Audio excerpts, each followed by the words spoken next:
No doubt the story of the future is written, so far as the future is an expression of present potentialities. We boast our foreknowledge of planetary history and can prophesy with fine accuracy the occurrence of every major and minor eclipse or occultation in the solar system. But in the most precise science there remains always at least one element that is undefinable and unknowable. The regular traffic of planets about the sun might one day be upset by the coming of an unknown visitor from the deeps of space. The materials of our knowledge are so limited, and in human affairs we know so little of the materials. Nevertheless, it may be that to the universal consciousness the future is a foretellable expression of our present potentialities. I remember how my friend Strickland used to harp on that theme 18 years ago. I was incredulous, a stickler for free will. I could not bear the thought of anything like a cut-and-dried program of human development. But my one really convincing retort to all his arguments was to reply, "Oh, on broad lines perhaps. On the very broadest lines." Strickland's attitude just then was so obviously influenced by his desires. He had married at 40, had one child, a boy, and was oppressed by the fear that he would not live to see his son's future. Strickland was obsessed with that idea for a time. He even went so far as to consult mediums, and a man of 45 who will consult professional mediums about the future cannot be quite sane. His sole excuse for that lapse was the plea that astrology had failed him. He had had 2 very expensive horoscopes cast, and they had been most grievously at fault concerning the first 3 years of little Strickland's life.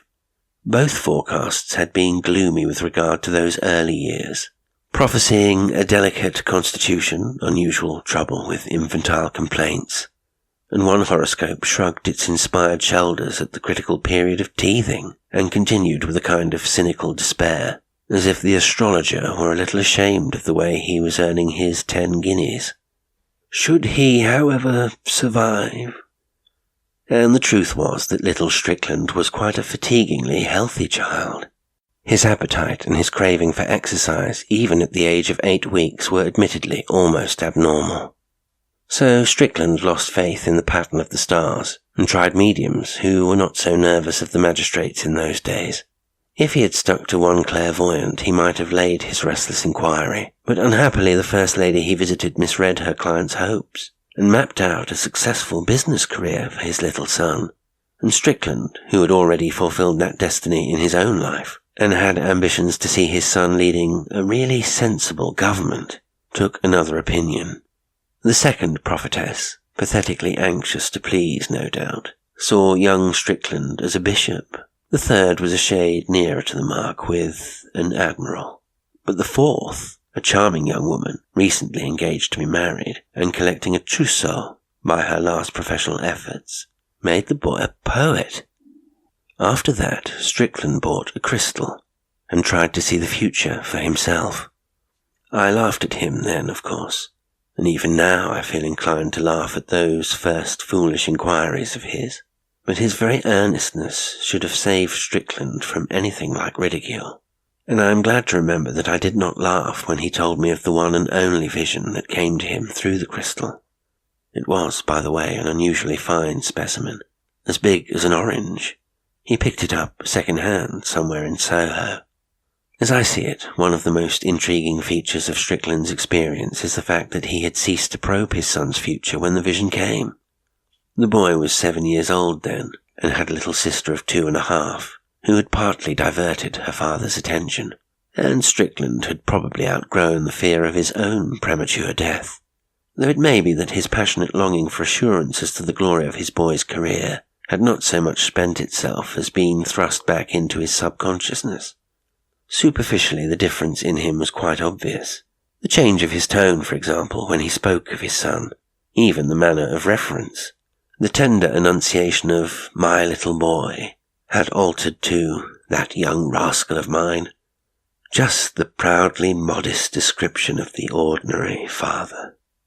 And when the vision came, neither he nor I related it in any way to his ancient search.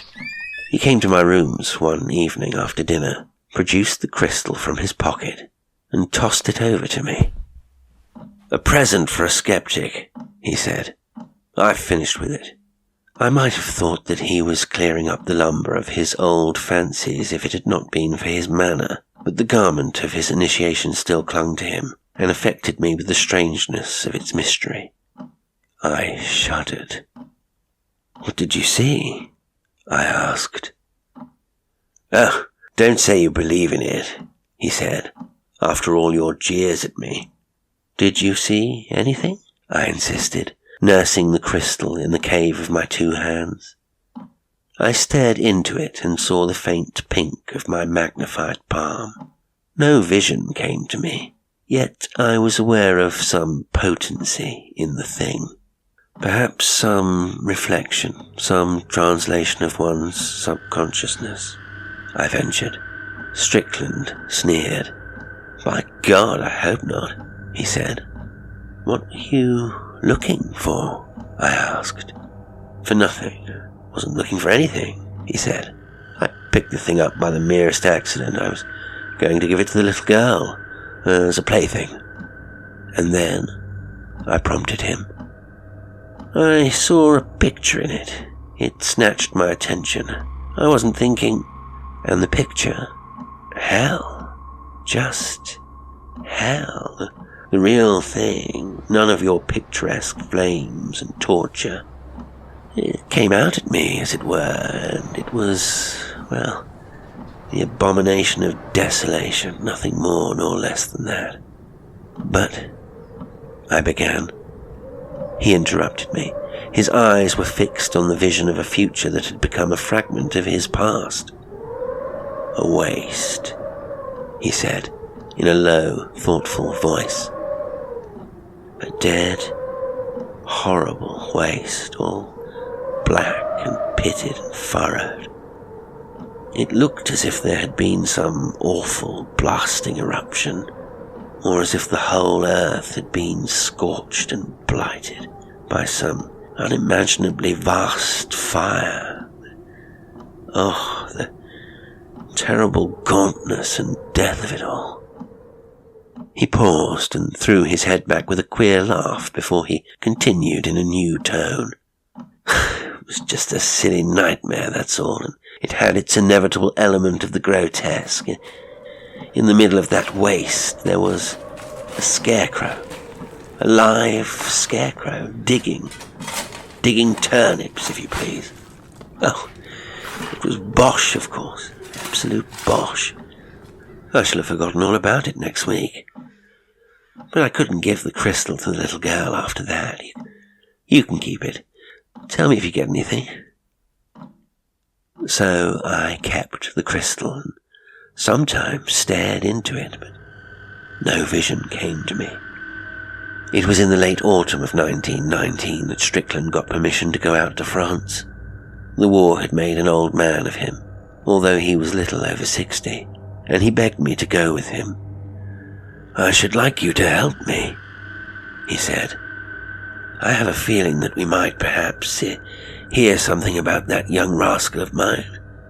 Wounded and missing, you know, always leaves one with just a hope." The first beautiful release of peace was passing then into that restless craving for immense action, which affected us all so strongly at that time. And the feeling was aggravated in my case by the realization of impotence. I was too old to help. I accepted Strickland's offer eagerly. I do not believe that he remembered his vision when, after a week's fruitless inquiry, we came one afternoon to the historic desert that had once been beautiful France. Certainly he made no reference to his old experience, but he was almost senile. I noticed a difference in him, even in that 1 week. But I remembered, and I had a fit of cold shivering that I could not control when we came out onto the awful plain that they now call the Plain of the Dead, and saw the figure of that one demented peasant, dressed in the grotesque relics of 2 nations' uniforms. He was digging feverishly with his pointed spade, and I heard the ring of it as it struck. It was not a turnip that he wrenched up. The thing rolled towards us. Young Strickland's head had always been a queer shape.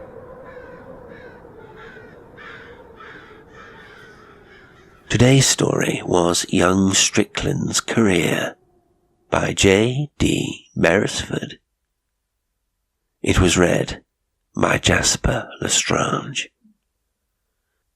If you enjoy the show, why not become a patron on Patreon and gain access to exclusive content? It's the surest way to help me keep creating. You can also buy me a coffee, like, subscribe, comment, share, follow on social media, and read the description for more information about the show and how you can engage with it. Until next time, sweet dreams.